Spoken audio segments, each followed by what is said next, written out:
Deputy commissioner پونچھ سید ممتاز کاظمی نے کہا ہے کہ محکمہ برقیات کے نادہندگان اور بجلی بلات ادا کرنے والے صارفین کو جبراً روکنے والے عناصر کے خلاف قانونی کارروائی کی جائے۔ عوام بجلی بلات جمع کروائیں، صارفین کو محکمہ برقیات ہر طرح کی سہولیات فراہم کرنے کے لیے ہمہ وقت کام کرے گا۔ ڈپٹی کمشنر پونچھ نے اپنے دفتر میں صحافیوں سے گفتگو کرتے ہوئے کہا ہے کہ جون سے قبل محکمہ برقیات کے نادہندگان جو کہ احتجاج کی آڑ میں بلوں کی ادائیگی نہیں کر رہے ہیں ان کے خلاف کارروائی عمل میں لائی جائے گی۔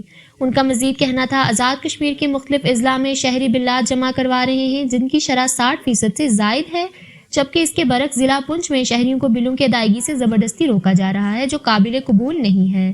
انہوں نے کہا کہ ایسا ممکن نہیں ہے کہ باقی اضلاع کے صارفین بجلی کے بلات دیں اور پونچھ میں فری بجلی استعمال کی جائے۔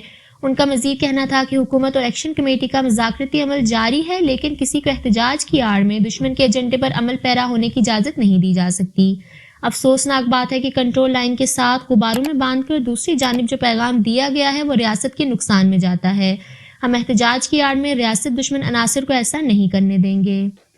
دیکھتے رہیے IAK نیوز۔